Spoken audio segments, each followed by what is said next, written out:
Howdy, folks. Welcome back or welcome aboard. You are listening to the Doc Owen Show, and we are proud to have you.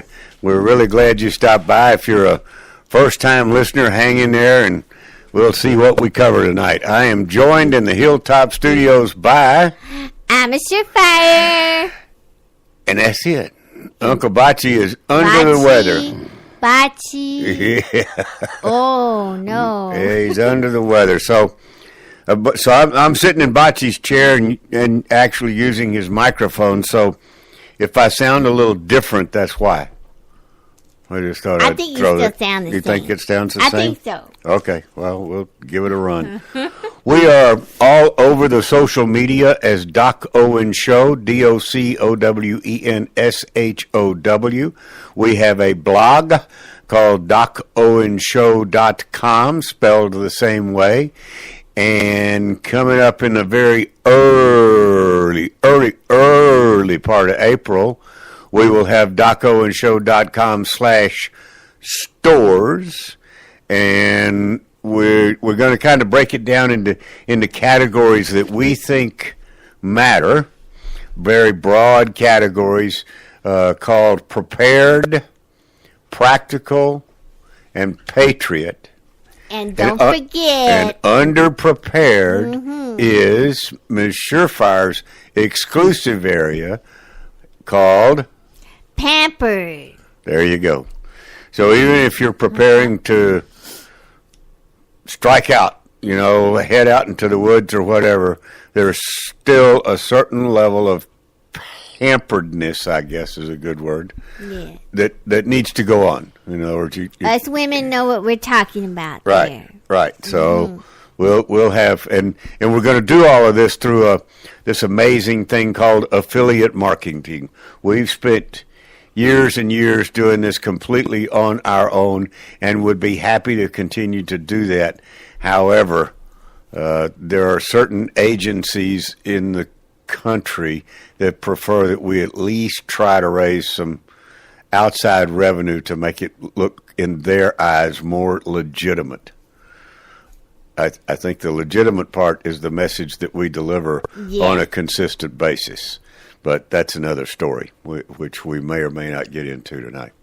So anyway, expect some exciting things to happen at DocOwenShow.com/stores coming up in early April. And as we get it put together, the Doc Owen Show insiders that are on the email list will definitely get a link to it. And we'd appreciate you stopping by, seeing if there's anything that and these are folks that we know. These are, in general, people that we have done business with in one form or another. So, just kind of put that in your back pocket. We got a really interesting interview or conversation that I had, and actually, to be quite honest, we played the first half of the interview a couple of weeks ago before we took a break, and decided that it was so good and that it's tied together so well. Actually, we're going to start over with part one. So for those of you that were with us a couple of weeks ago, you'll have about 15 minutes or so at the very beginning that you may think you've heard some of that before. Don't let it bother you. You probably have. And for those of you who didn't join us a couple of weeks ago when we aired the first half, it'll be all new. So we'll air the entire conversation with a gentleman by the name of Don Barnett. Mr. Barnett he's a good friend of the Doc Owen Show. He's been on several times. When we have questions about immigration and where it stands, we like to go to one of the WFAs in the country, WFA being a world foremost authority, and Don Barnett certainly is that. He is a recognized scholar and analyst with the Center for Immigration Studies, and if you're not familiar with that, you should be. They provide a lot of the numbers and analysis that the federal government winds up using. What they do is they take all of the data that the government grabs, and then they analyze it and feed it back to the government in a manner that they can understand and use it or whatever. So and then we'll have a little QAnon update, and then I want to talk about a couple of things that are going on with immigration to tie to Mr. Barnett. Mm-hmm. So, without any, there we are. Is that? Oh, the apps. That's right. We have free apps for both iPhone and Android devices. You can listen to the broadcast live. You can listen to it as what is called a podcast, and you can share it with your friends.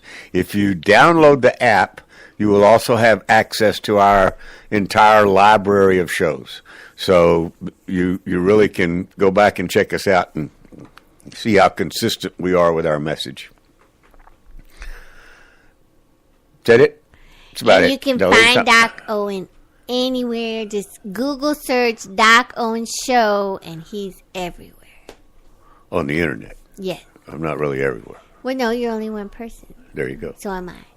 Okay. I haven't risen to the level of the politicians who have clones. Impersonators. Body doubles, they're calling them, I think. Whatever. So, Ms. Surefire, do you have something inspirational to share with the audience tonight? I do. Good. So, tonight's quote comes from a site. I don't know if I've used it before or not. I think maybe once. It's called Motivation Ping. PING.com. I think I have. You have, because I remember the ping part. Yeah, ping pong. Right. But ping. Right. And tonight's quote comes from a man that most people have heard of, especially in the business world. His name is Stephen Covey. Yep, Stephen Covey. Got it. American educator, author, and businessman. Yeah, he's a biggie. He is. 1 Minute Manager, author of the 1 Minute Manager, go. I think. Wow. Yep. And his quote is, "I am not a product of my circumstances. I am a product of my decisions." Say it again. Very good. I am not a product of my circumstances. I am a product of my decisions. Very well. That means I could be not in a pleasant place, but if I make the right decision, that's all that matters. And that's accountability and taking ownership for yourself. I like it. Good job. Thank you. I didn't have the time to do this day in history to replace Uncle Bocce's little part of our traditional opening. So you'll have to fill in the blank for what you can go look up March the 7th in history or something, do something like that and fill in the blank with your own moment. Yep.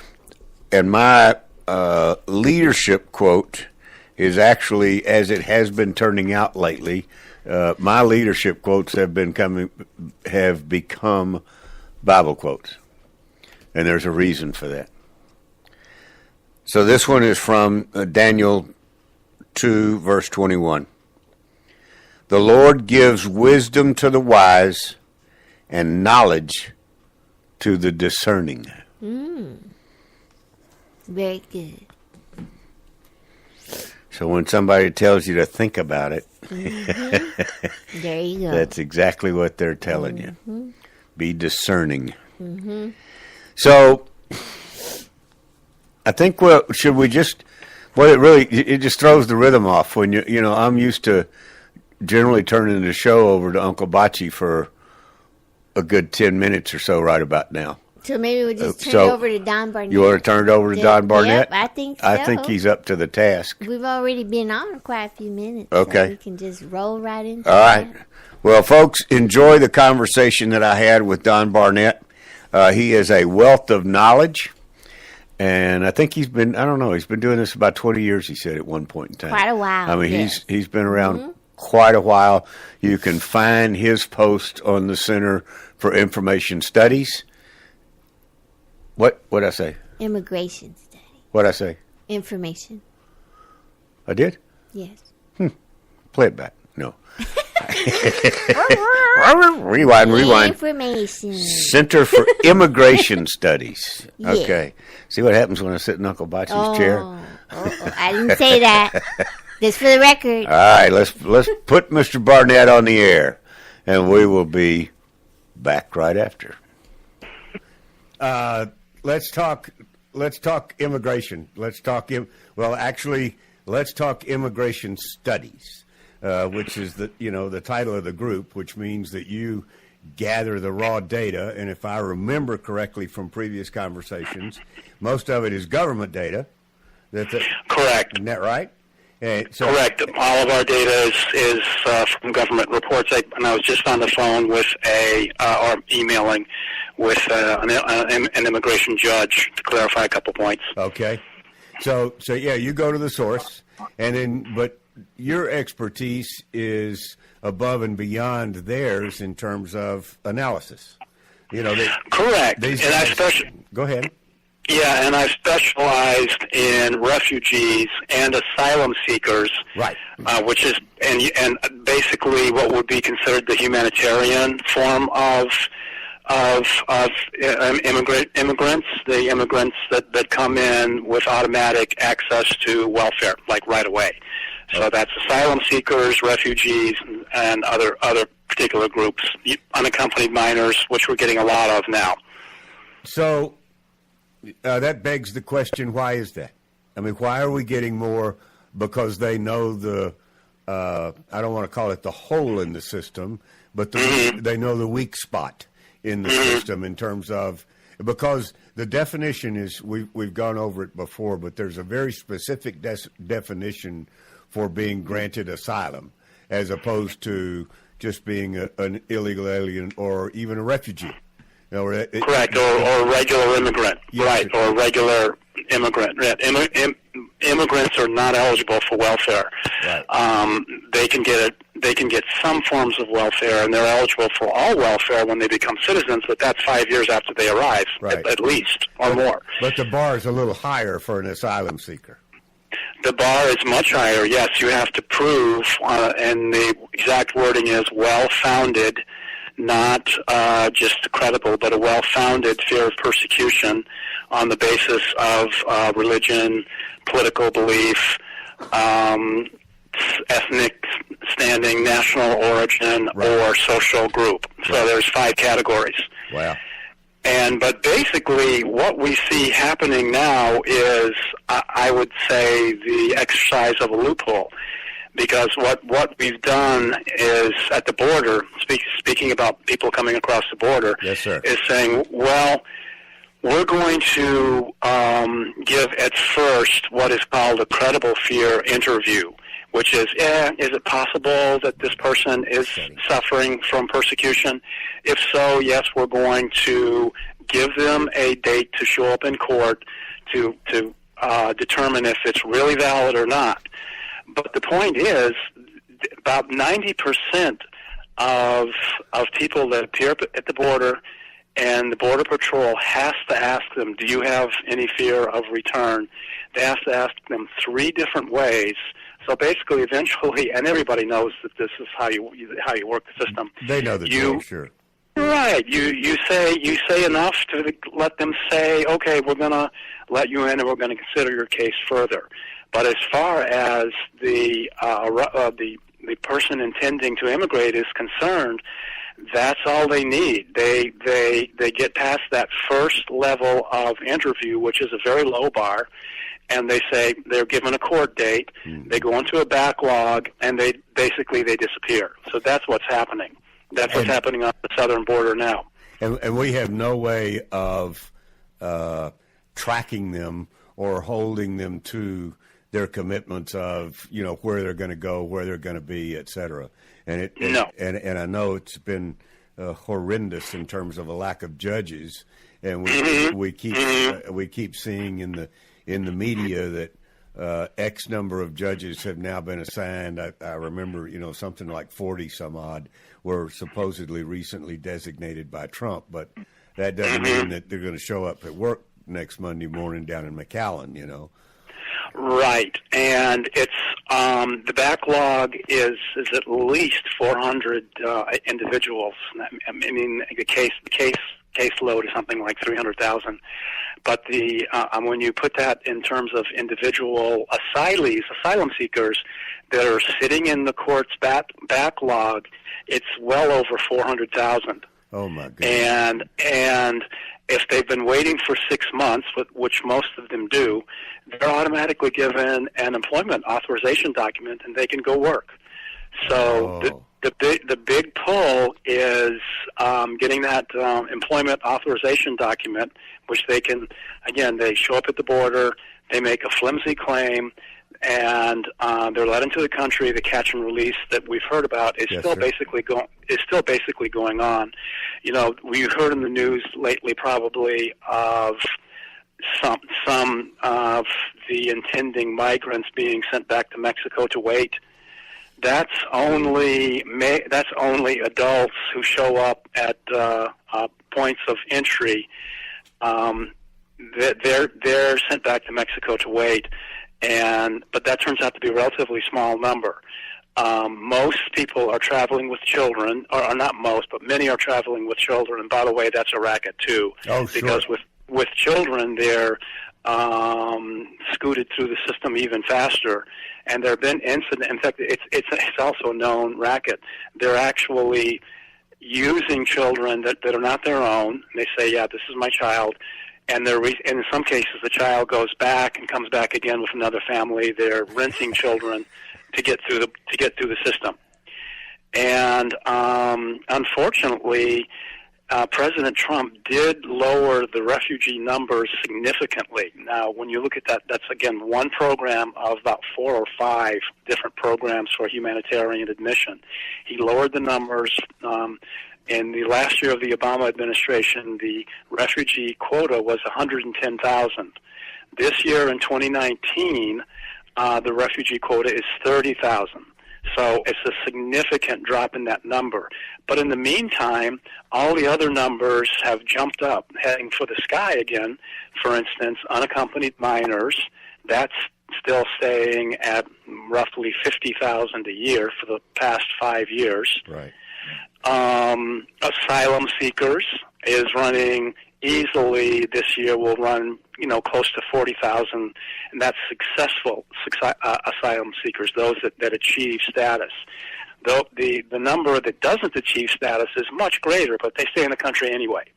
So that's what we're looking at. Why do you? It's a tough question. Why do you think that we cannot start tracking them at the border? I mean, we know we have these types of technologies. I mean, we do it with criminals. We do it with, in other areas of the society. Why can we not assign them not a Social Security number, but a number to their case, and put some type of a device on them? I mean, I guess can they cut it off? Well, I have heard in some cases they put on an ankle tracking device, right, and they simply cut it off. Yeah. So yes, that does happen. Okay. And the numbers are so great. I have to believe there is still some way of getting a biometric on an individual, and being able to say, well, we know pretty much where you cut it off, and so on and so forth. If you appear again in the system, you're going to immediately be deported. I mean, I don't want to go as far as doing an implant. No. But that's a bridge too far. Yes, but sir. I certainly don't believe that any intending immigrant has any constitutional protections. I want humane treatment, of course, but they don't have rights to due process and rights to various privacy rights and things like that under the Constitution. It's available to citizens. Well. You might get a little pushback. You get pushback you definitely get pushback from the professional advocates, from the professional left, and the advocates. Yes, for sure. Even some. We have a friend of the show, just like you, that was the former district attorney here, Nico LaHood, and we took that up with him. And one interpretation, and it's the current interpretation of the Constitution, that is if they're on American soil, they have constitutional rights. So, yes, I've heard that, and I find that outrageous. I do too, sir. It's not possible. That means that. Yeah, that means. Yeah, I know. But I'm just saying. It's sort of like you and I come. Well, I won't put thoughts into your head, or I come from the strict Constitution interpretation of the Constitution as it was written. However, exactly. Over the years, the Constitution has changed due to interpretations that then became law. And so that's one of those where the law, the current law, although I went back to the Constitution and it clearly states citizenship. Right. But so I agree with you in what you're saying. I'm just saying I was asked, kind of playing devil's advocate with you, and that pushback exists. So no, I am aware that is the way people think, but that literally means you can drop a criminal over the border and he's in effect home free because he has all the protections of due process and all of that. They can parachute in and there's nothing we can do. Which you can't talk. Yeah, you can't talk to me until he's read me my rights and Miranda rights. Yep. And presence of a lawyer, I don't have to talk to you because my lawyer's not here. That's suddenly all of the stuff you get into with that kind of thinking. The good thing about it is American citizens are absolutely treated the same way when we go to other foreign countries. Right. You think so? Yeah, exactly. He says tongue in cheek. Afraid not. Yeah. Afraid not. When it comes to breaking the law, I certainly see, we apply the law equally, and it's American law that we apply. Yeah.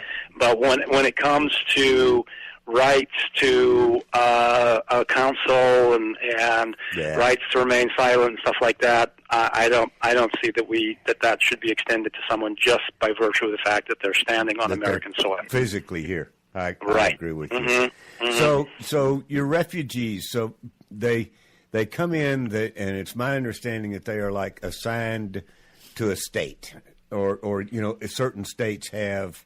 Are they quotas? Do you call them? Yes, quotas? Exactly right. Okay. Yes, that's exactly right. They are distributed. That goes for refugees, and that goes for another group of refugee-like immigrants called special immigrant visa holders. Okay. And basically, in Washington, they sit around with 9 different so-called voluntary agencies. They're really private charities that are making money on this, and they say, well, I can take a few in Austin, Texas. I can take a few in Nashville, Tennessee.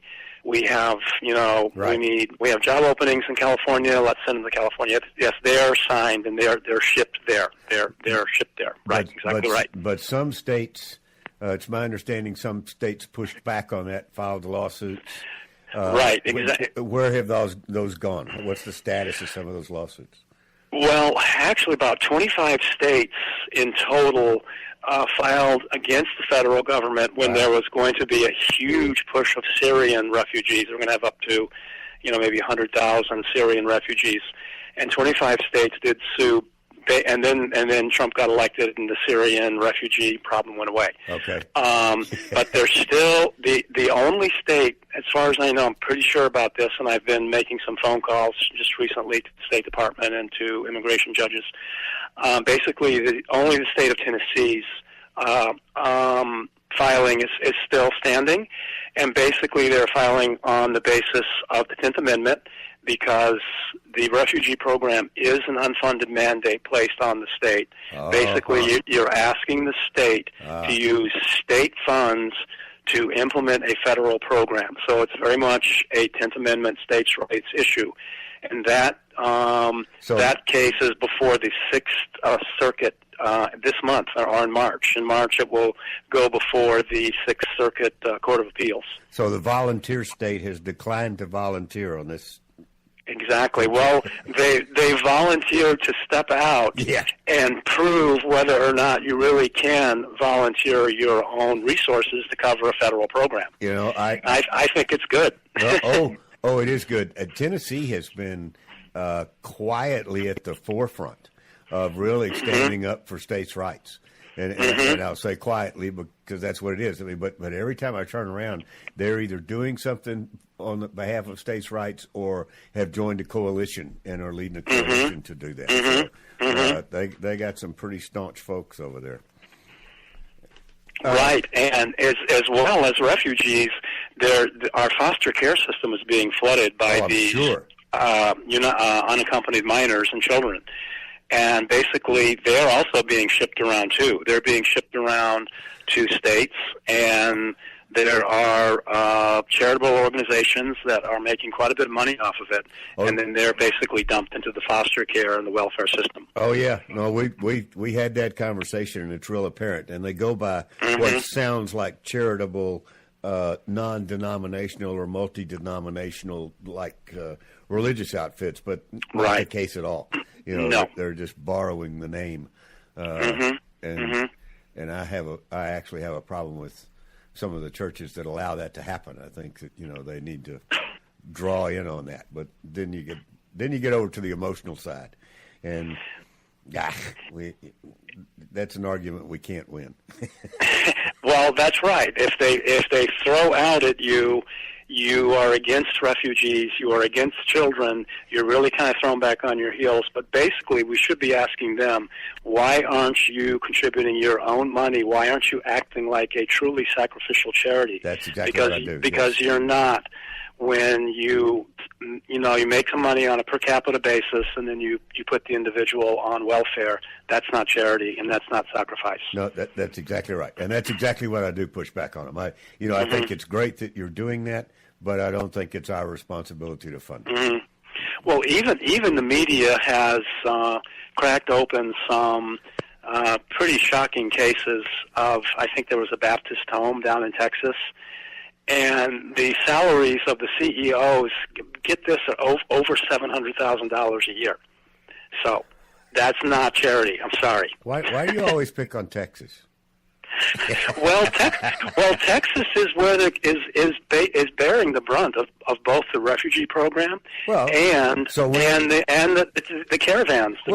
We attract Texas and Arizona and California, but Texas is getting a lot of it. Yeah, and because we have the most border with the South. We have the longest border, and therefore making it the easiest to penetrate. So therefore, we attract all of these.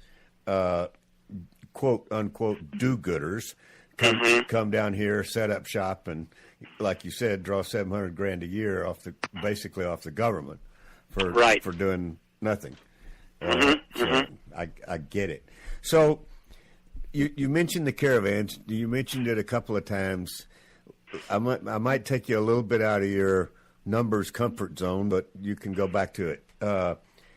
We see on a minute. What we're hearing is the caravan is either real or it's fake, or they really are happening. And I guess it's only about a 3-hour drive for us, but I'm not going to go down. Somebody's got to be telling the truth on whether these numbers are real. And from what I can see on the alternate media and some YouTube videos that are put out there, from time to time, there are literally thousands and thousands showing up at once trying to rush the border, trying to push their way through the border like they did on the south of Mexico, from wherever they're from. And the U.S. seems to be standing up to that pretty well, but not totally. Is that a fair assessment? I think it's a fair assessment. Like you, I followed the reports, and it's just amazing how different angle is. Yep. But the mainstream media line is sort of, well, this is the way it's always been, and suddenly you're just paying attention to it. No, that's absolutely not true. In fact, they were trying to make light of the first caravans of a couple of years ago, and that started down in Central America, and were quote walking across Mexico. No, they weren't. They were jumping on trains and buses and cars that were funded. Mexico was helping them, because that's right. They wanted to get them out of Mexico as soon as possible. Right. So that's right. They provided transportation. Yes, it has been quite a heavy flow of unaccompanied minors for at least 5 years. That is definitely not any less than it ever was. And I do believe that the caravan, the numbers coming through, what the latest kind of tactic has been to break up the caravans. You know, they arrive at the border in a large number, then they kind of retreat a little bit into Mexico, and then Mexico is letting them go in smaller groups, so they don't appear to be like so overwhelming and threatening. But they're still letting them go, and they're still coming north.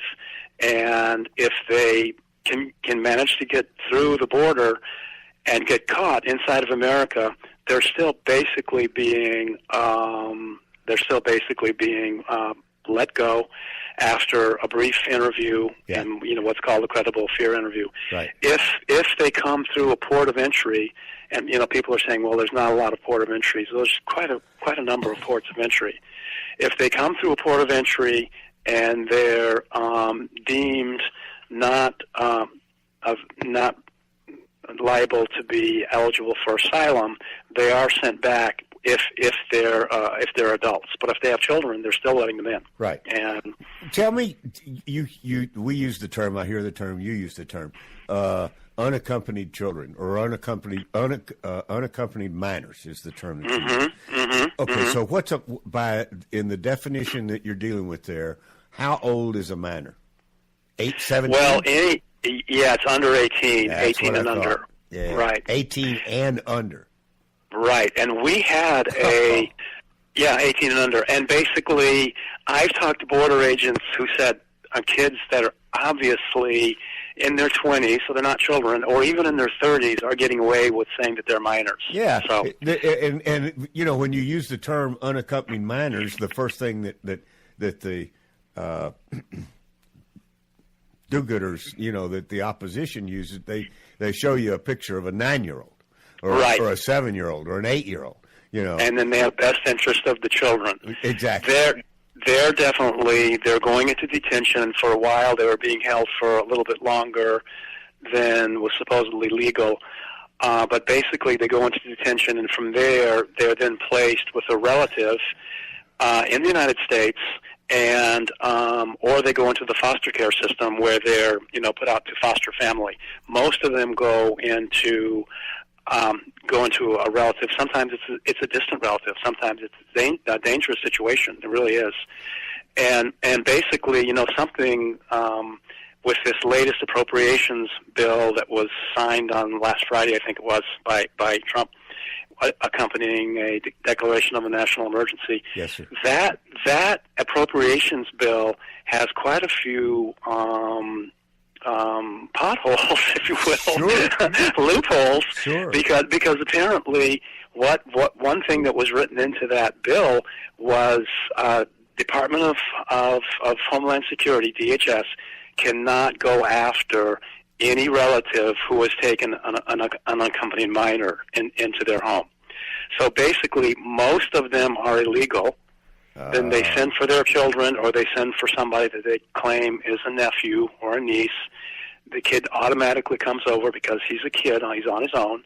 He goes living into his uncle or great uncle or something like that home. Right. That uncle is basically off limits for ICE or DHS to try to deport him, or even as long as the child is there. Right, and Department of Health and Human Services is barred from sharing information with Department of Homeland Security. So again, we have this lack of communication between two major functions in government, where they're supposed to be working together. Now they've built this wall because they want to make Department of Health and Human Services just about caring for the children and watching out for the children's best interest. It's to the point where you just said that are supposed to be working together.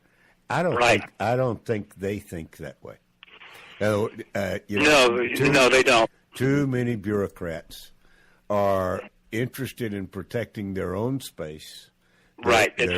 Turf war is part of it. Their own budget, and anything they can take control of, if they can reach out and take control of something, then they can go back and ask for more money because now we're providing this service that we weren't providing last year. I can hear the conversations going on. Right, and there's this office called Office of Refugee Resettlement.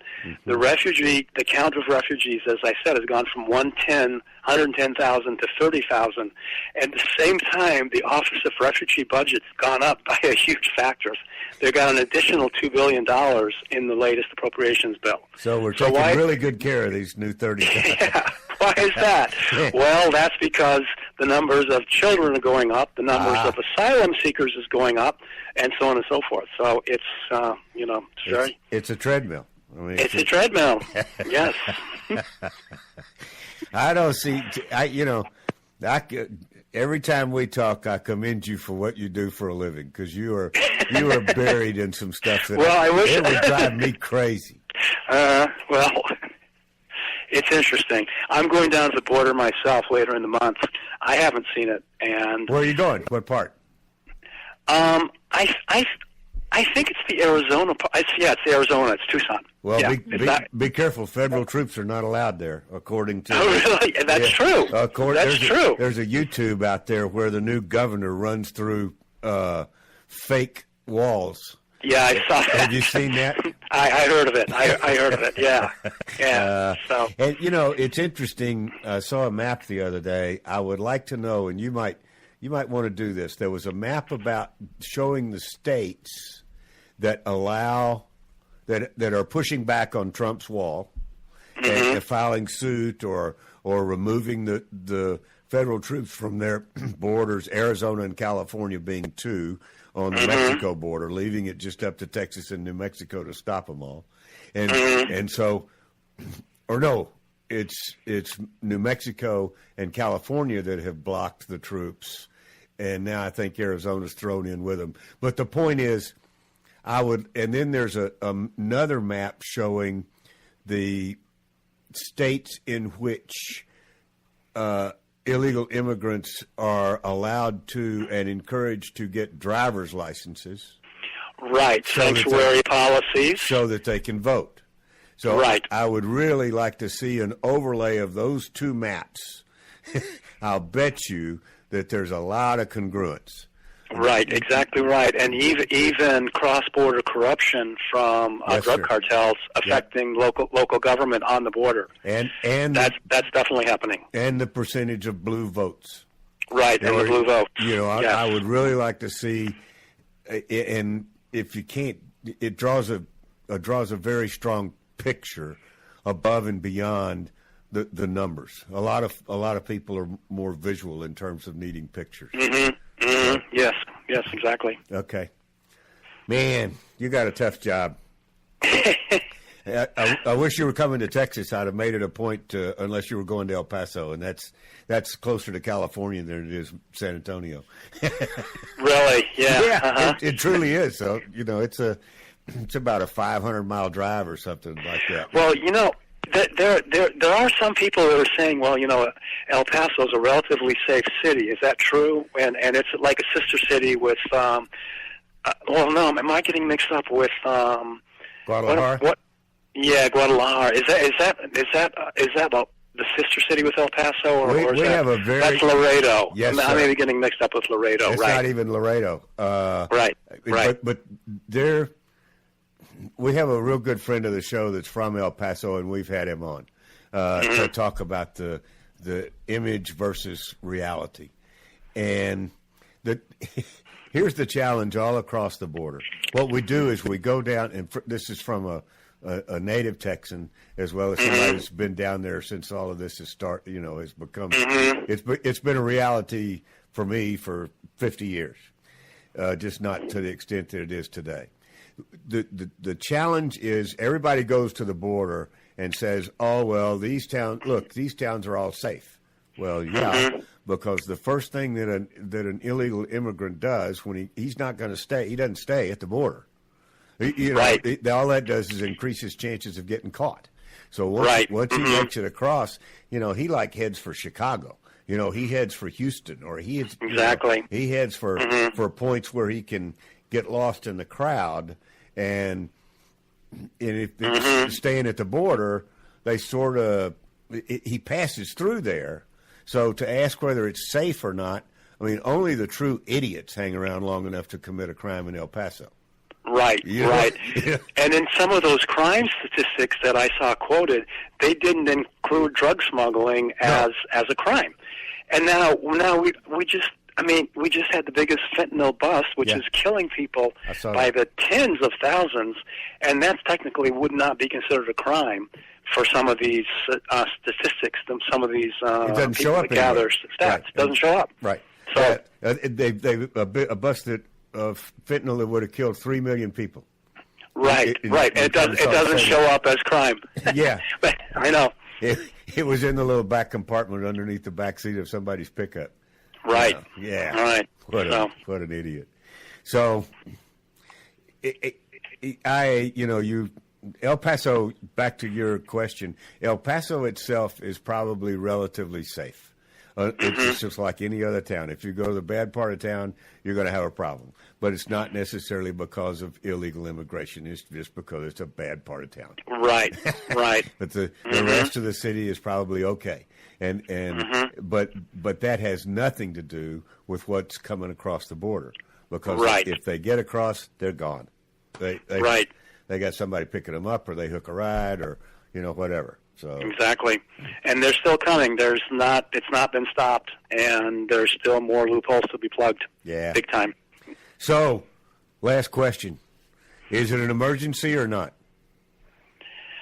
Well, like some conservative people, I'm concerned overuse of emergency. Well, what's going to happen if Kamala Harris is president and she declares an emergency of, an election or something like that, right? Yep.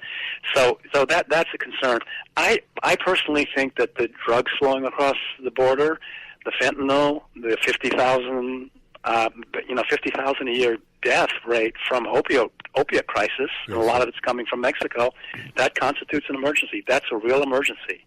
And I think it rises to that, in my opinion. But I do see the other argument. I agree with Trump. I think it's drugs and human trafficking. Right. Human trafficking, true minor, children, and yes, I think that's a much bigger issue. We have no way of tracking that. Yeah, there's 40 to 50,000 children coming across the border, and we know some significant percentage are in a dangerous situation and get handed off to dangerous homes. Of course they are. And that's a crisis, and I think it's a national emergency. We would be very naive if we thought otherwise. Exactly. And I think that's what the other side is counting on. Right. We will rely naive state. I just think they're counting on it, and so far they're winning. But we will keep up the good fight. What else you want to tell us, Mr. Barnett? What did I not ask you? What did we not cover? Well, I think it's important to remember that the refugee resettlement program has not been reformed, and because people are they're happy that the numbers are down.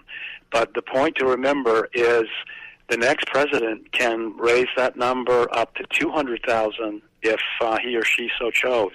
Right. So there needs to be a good review and a good reworking of the refugee law. And that is because of all the confusion that's out there. And, we had a very good person that would have done that in the person of Jeff Sessions. I think it's a shame that he is sidelined now, and people that are much less competent and much less interested in real solutions now seem to have the immigration portfolio in the Trump administration. So I find that really troubling. But I do, and Jeff Sessions did achieve two really great things that I hope will stand, and that is that until recently, until about half a year ago, folks were able to claim domestic violence or fear of civil disorder and gang violence as a valid cause for getting asylum. And of course that was creating just, a floodgate of people claiming domestic violence. Well, that's ridiculous. You can't disprove it. And he basically took that out as a cause for claiming asylum. I think that was a really good move. And it's unfortunate he was stopped from doing further work. So. Well, we'll see how Mr. Barr We'll does. see. He's he's not going to be bad. I don't think he's going to be bad. I think he's But going to be okay.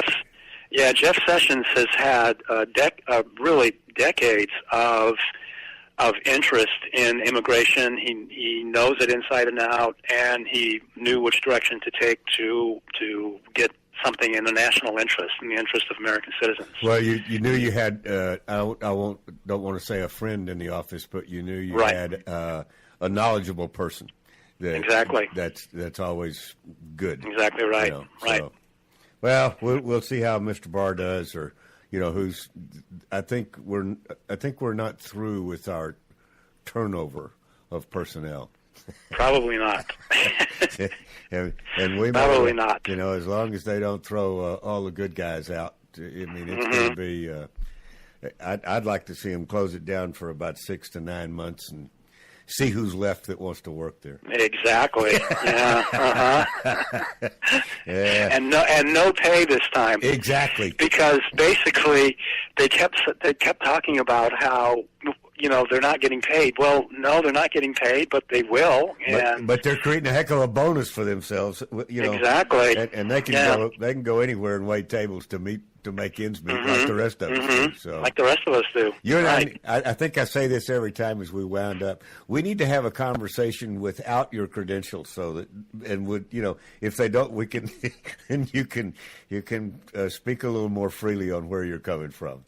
Right. I stick pretty close to what I feel. I really do. Well, I'm glad I have immigrant friends and sure, we all do. Yeah. I mean, that's the nature of the beast. Even some of my immigrant friends are the most infuriated about the illegal immigration and, sort of unlimited access to welfare for new immigrants and things like that. I find them to be the most upset about it. I think that the local population of immigrants and legal citizens is what keeps our illegal immigration problem at bay in San Antonio. Mm-hmm. Right. It's not non-existent, but it certainly is not nearly as bad as it could be if the local citizens didn't frown upon it. Right. Exactly. Let's put it that way. It's always a pleasure, sir. Thank you. Good to talk to you. Keep up the good work. Thank you. We'll try. Yeah. God bless, Bye. Don. Thank you. Thanks. Bye. Bye-bye. I hope you enjoyed that. He is a class act and a wealth of information. So I didn't tell you ahead of time to take notes because that's the beauty of podcasting. You can go download it and re-listen to it at any time if you want to quote Mr. Barnett. Let me follow up to that. I got something to read to you that was published by a fellow by the name of Brandon Judd, Judd. He is the president of the National Border Patrol Council, which is the exclusive labor representative of approximately 16,000 Border Patrol agents. He said, since November of 2013, I've been called upon to give expert congressional testimony about various aspects of border security on 18 separate occasions. I've testified before the Senate Homeland Security and Government Affairs Committee, the Senate Judiciary Committee, the House Oversight, blah, blah. In other words, a bunch of them. This is important because during every hearing regarding border security at which I testified in 2014, Democrats claimed the United States was in a state of humanitarian crisis at the border. While Republicans agreed with the notion of a crisis, they argued it was one of immigration loophole exploitation. Regardless of the underlying reasoning, both parties acknowledged a crisis at the border. Oh, the hypocrisy. While a plurality of Democrats claimed the humanitarian border crisis in 2014, they've changed their tune in 2019. using political rhetoric instead of facts. Those same Democrats are claiming that there is no crisis today except in President Trump's mind. But a simple apples-to-apples numbers comparison reveals the hypocrisy. The numbers are way up. I don't have the time left to give you the numbers, but you can go look up this article. It just says that, here's an example. Former Border Patrol Chief Michael Fisher once proclaimed he arrested the same group of people 10 different times in the same shift. Oh, my God. If the United States was dealing with a border crisis, humanitarian or otherwise, in 2014, you must agree that we're now dealing with a complete border catastrophe. So the evidence just goes on and on. Today, we rarely arrest the same person twice in 1 year, much less in the same work shift. More drugs, more people crossing the border illegally, more minors of exploitable age, more people from countries other than North and Central American ones, and more people with criminal records. The facts are the facts. So, in Trump's exclamations about what's going on, he is exactly telling the truth. I saw a study that came out of Houston, Texas, Rice University, and the headline read, "Immigrants paid more than $9 billion in federal taxes, $3.5 billion in state and local taxes in 2016 in Houston alone." Okay? Well, what does that tell you? I mean, that's crying out that the immigrants are, blah, blah, blah, blah. Then you read it, and it's actually what they call foreign-born people. All right, then they refer to them as both documented and undocumented. Well, Houston, we've been to Houston several times lately, and I can tell you that there are. It is absolutely obvious that there are a lot of foreign-born residents in Houston. The vast majority of them are from the Middle East, and they're there because Houston is the oil capital of the world. So all of these people that they're talking about have absolutely nothing to do with the immigration crisis at the border. No. Nothing. It's smoke and mirrors, folks. Christian dean at Rider University resigns in protest of campus Chick-fil-A ban. Good for her. She just said that ban was not in keeping with her Christian upbringing, basically. There you go. And another article I wanted to read to you, but I didn't save the time. It's talking about burning books. You remember all of that jazz that went on? Well, we don't burn books anymore. We just take them off of Amazon.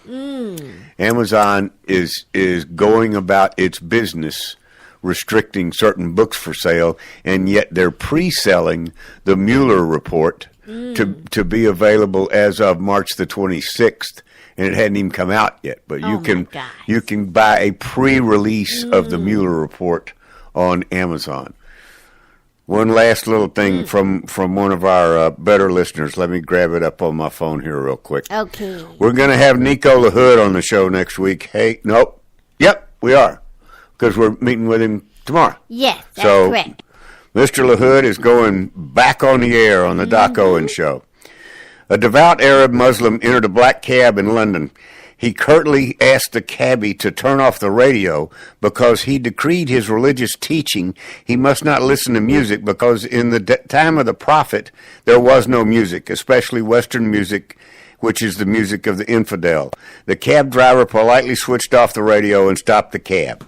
The Arab Muslim asked him, "What are you doing?" The cabbie answered, "In the time of the Prophet there was no taxis, so piss off and wait for a camel." And if front row, time to go. You have been listening to the Doc Owen Show. Thank you so much for having us. We really appreciate it. Now go out there this week and take care.